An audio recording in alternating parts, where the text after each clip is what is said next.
Hey guys, I'm back. The news is starting to get a little bit alarming to me, but don't panic just yet. The coronavirus outbreak just took some bizarre new turns. Many were hoping that this coronavirus outbreak would begin to subside, but instead we witnessed an explosion of newly confirmed cases over the weekend.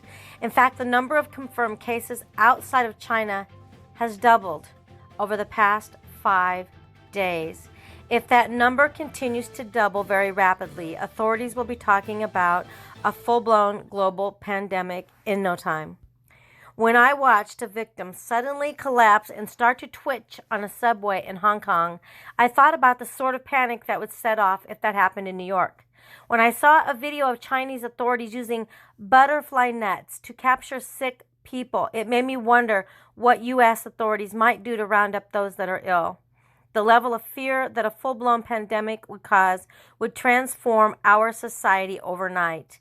Even now, Chinese restaurants in Canada are completely empty due to coronavirus concerns. But once this virus is being spread in virtually every city in North America, many of us won't want to go anywhere at all, and that would bring economic activity to a complete and utter standstill. For a while, it seemed like this outbreak was almost entirely a Chinese problem, and most Americans were not too alarmed about it.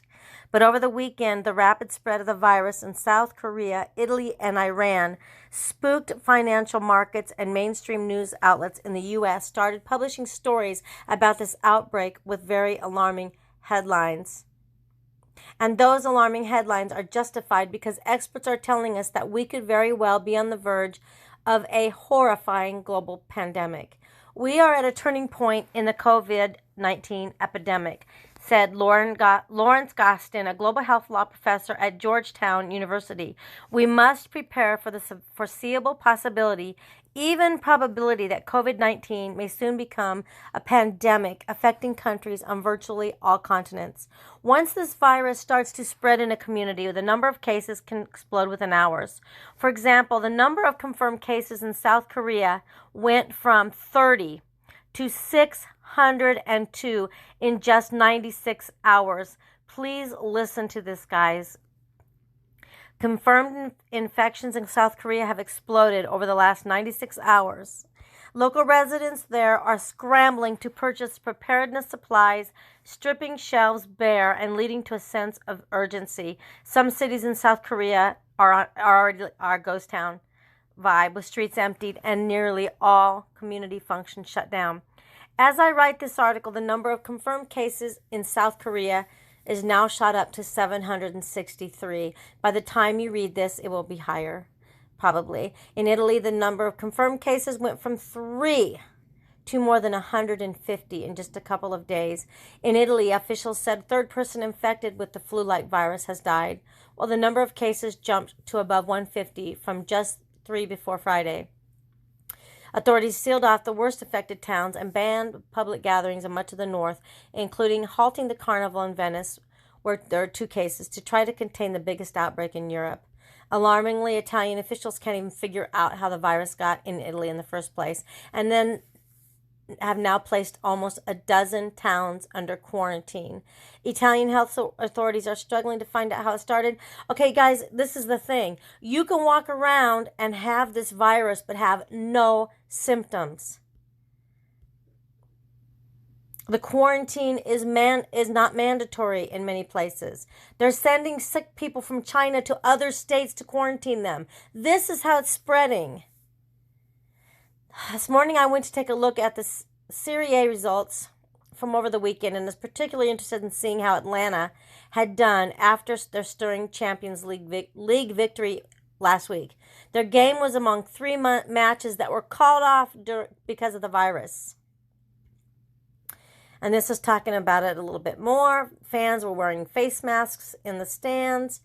And I've heard that these face masks, come on, guys, you can get the virus through your eyes. I'm just letting you read this and take some time. There have been an eruption of cases in Iran, and 5 of their confirmed cases have already died. 28 cases in Iran, including 5 deaths.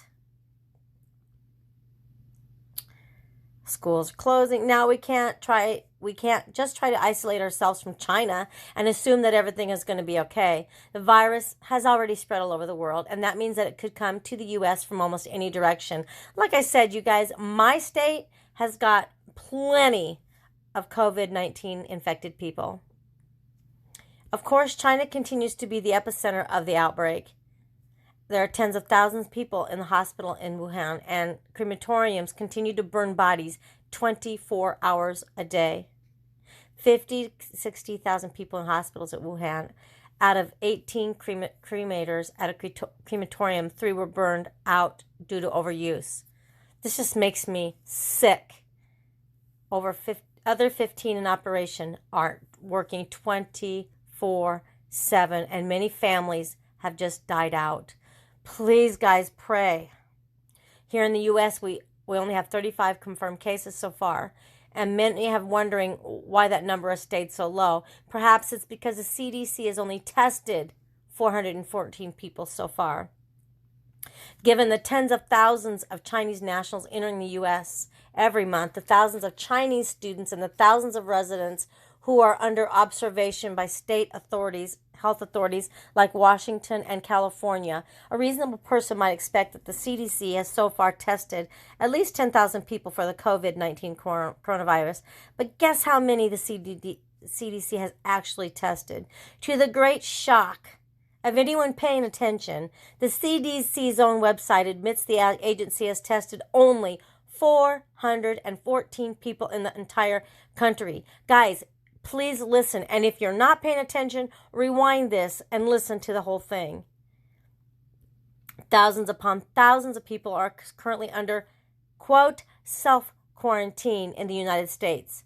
Not mandatory, self-quarantined. Why have the vast majority not been tested? And it looks like quarantine period being used in the U.S. and so much of the rest of the world may be way too short. Chinese officials are telling us that one Chinese man took 27 days to show the symptoms of this coronavirus. 14-day quarantine, too short. 2 weeks too short for the 14-day quarantine. They quarantine you for 14 days and they let you go. You still could have this virus. The 70-year-old man was infected with a killer virus in Chinese Hubei province, showed symptoms nearly 4 weeks later. So we may be releasing countless numbers of potentially sick people back into the general population way too early. Guys, this is a nightmare that's getting worse with each passing day. And if this turns into a true global pandemic, the impact on the global economy is going to be off the charts. We can get an idea of where things could be heading by taking a look what's already happening inside of China. Small businesses all over the nation are running out of cash, and in just a matter of weeks, virtually all of them will be out of cash. The following comes from Zero Hedge. It talks about their businesses,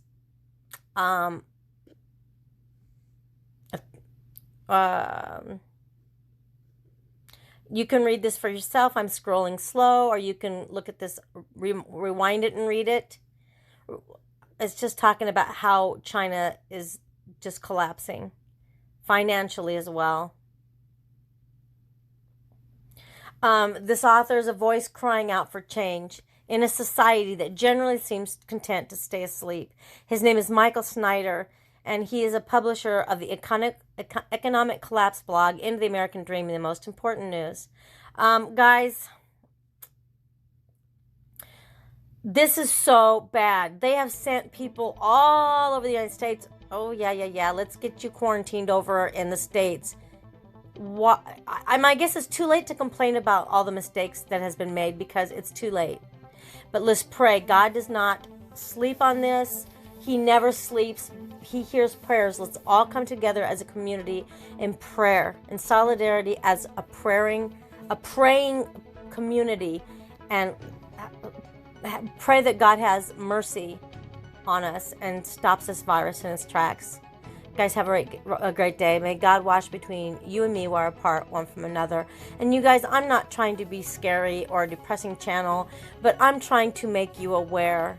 Please be careful.